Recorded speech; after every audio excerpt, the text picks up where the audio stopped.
Hey guys, it's Harrison and welcome back to Awkward Sports History. And may I say, it is really good to be back. So very recently, I went on a trip to Boston, and while I was there, I decided to check out Harvard. And while checking out the campus itself, being the sports fan that I am, I went and I checked out their historic football stadium. Built in 1903, it definitely is a stadium that was built during that era. It's 90% concrete. It's got this Roman architecture. Where you're sitting is a big concrete block. I did think it was cool that the scoreboard is still retro. It looks like they set it up in the 1970s and then just never changed it. Though I was a little disappointed to find out it was a turf field that they play on. I was kind of hoping an Ivy League field would be natural grass, but it is what it is. But while I was sitting on that field, one of my friends texted me and I was telling her about how I was at the stadium. And she started telling me about how she would pay good money to see our alma mater, the University of Florida, play Harvard.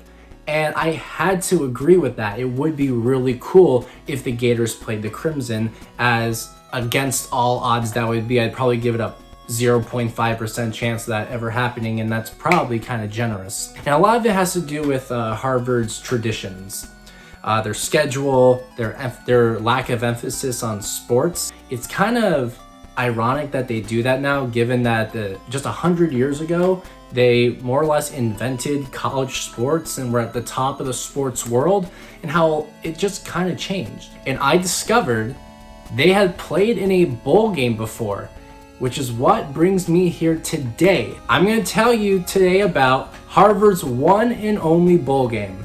Let's take a look.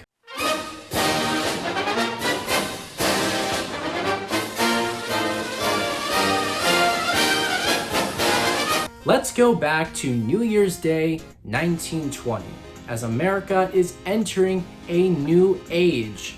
They have fought a war, they have fought a flu, and football is a few months away from going pro.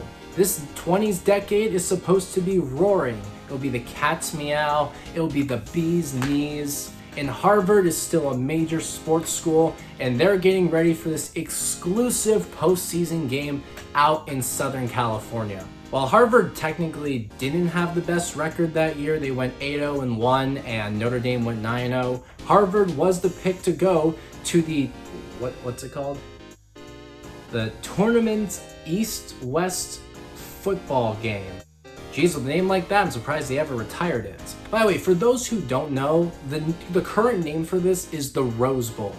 Now, why did they not just call it the Rose Bowl from the beginning? Well, for starters, the stadium didn't exist yet, and the game changed its name because they were playing in the Rose Bowl. At the time, it was called the Tournament East-West football game. That's a mouthful, because it was played at Tournament Park, which itself, by the way, is named after the Tournament of Roses, also known as the Rose Parade. So as you can see, this whole naming thing comes full circle by the end of it. Tournament Park actually still exists today. It's just not used for sports anymore. It's actually just a park at Cali Tech. Fun fact, it was also the only bowl at the time. There is technically a game in Havana called the Bacardi Bowl, but it's an unofficial bowl and it is not recognized as an official bowl by college football. But for all intents and purposes, Harvard is playing in the playoff game, and they're taking on Oregon in the Rose Bowl in Pasadena, California. Let's go into that game.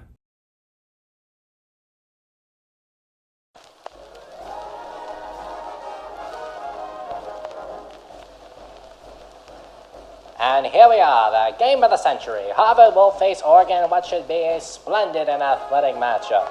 After no scoring in the first quarter, Oregon takes a 3-0 lead with a 25-yard field goal by Bill Steers. Then, Harvard moves downfield quickly and a Fred Church touchdown makes it 7-3, followed by an extra point by Arnold Halloween. This extra point turned out to be the final nail in the coffin for those Ducks, as they could only muster a field goal by Skeet Mannerod for the rest of this bout of the ages, and Harvard would win it 7-6. What a thrilling game of the ages, a fight to the finish, a boxing match for sure. Harvard will head back to Cambridge with every student feeling school pride for the rest of the spring. So there you have it. We have reached what's called the high watermark of Harvard football history. And it's called the high watermark because it's all downhill from there. They're never in a bowl game again, and neither is the rest of the Ivy League. The last time an Ivy League team actually won a bowl game was when Columbia won the Rose Bowl in 1934. So yeah, it's been a while, and they're never going to be able to return to one unless something greatly changes in college football. Back in 1978, due to disparities in the competition between schools and football, the NCAA split Division I into two subdivisions. You have college football's Division I-A and Division I-AA. These are now known as FBS and FCS. And while the Ivy League wasn't relegated immediately, there was definitely pressure to make it happen. One of the key differences between what we now have as FBS and FCS is scholarships. And the Ivy League is not known for those. Back in 1945, all 8 Ivy League schools signed what is called the Ivy Group Agreement. This meant that all Ivy League schools would not give out athletic scholarships, only needs-based academic ones. So if a football player has a scholarship, it's not because of their playing abilities, it's because of their brain. They had a good GPA, they had good AP scores, nothing because of their actual athletic performance. They're still good enough to be offered to play at Harvard, but they're not going to get paid to do it. But naturally too, if you're not giving out academic scholarships, you're going to lose out on a lot of talent because, well, the best players are going to be offered to play somewhere else. Hence why the disparity between certain teams such as the Ivy League and SEC, Big Ten, ACC just got greater. And while the Ivy League did try to save itself, they tried to actually at one point in 1982 expand to bring in Army and Navy, though this didn't happen. And then the year after that, they gave in and they moved down to what is now FCS, where they have been ever since. So unless the rules change that allow the Ivy League to move up to FBS without changing their rules, it's very unlikely we will ever see an Ivy League school in another bowl game ever again, even if it was something as small as the, what's a bowl, a good bowl? I don't know, the Boca Raton Bowl. We're not even gonna see Harvard go down to South Florida. And actually, even if there were bowl games at the FCS level, they probably still wouldn't go because even though the Ivy League gets automatic bids to the FCS playoff, they never go. And they also only play a 10-game schedule because tradition. And the reason why they never go to the playoff in the first place is because the playoffs interfere with their exam week. Nerd! Which means they don't even try to vie for their championship at their subdivision. Maybe it's because they don't like that they're in that subdivision. I don't know. But in the end, their academic standards continue to have more emphasis over any form of athletic competition whatsoever, even if teams in the Ivy League continue to be ranked in their FCS top 25. So yeah, basically no desire to even try to win more championships right now. Maybe that will change, but we'll have to see. But while the odds currently to go to a bowl game or win a championship at any level are about 0, what about playing the University of Florida? What would take that? A lot of changes, actually. The odds of that, if not 0, are like 0.5%. And again, I'm being generous. Ivy League teams play a traditional 10-game schedule every single year. 7 of those games are designated to play the other Ivy League teams. That does leave 3 potential games. And the Gators do play a 12-game schedule, and even if they were to switch to a 9-game SEC schedule, there would still be space to play an FCS team.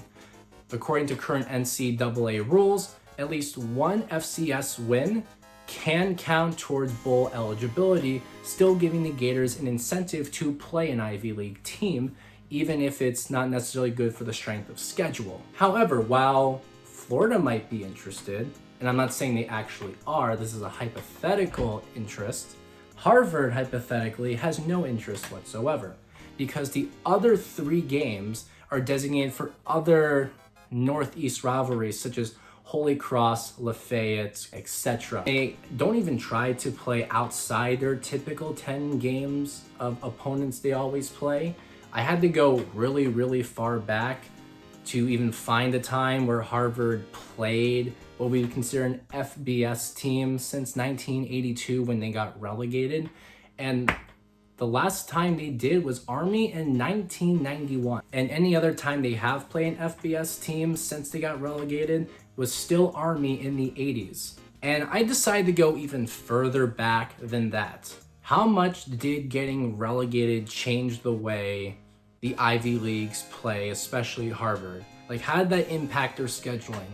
And really the answer is not that much. It's still a lot of the same exact teams going back an extra 40 years. I went all the way back to 1940. They did play Michigan in 1940, and that's where I stopped because that's the last time they played what is considered a major football program, was before the Japanese attacked Pearl Harbor. The odds of Harvard really changing things if they haven't done it for 82 years, forget it. So there you have it. That will do it for this episode of Awkward Sports History, Harvard's only bowl game. Thank you so much for riding out my hiatus, and I hope to see you next time.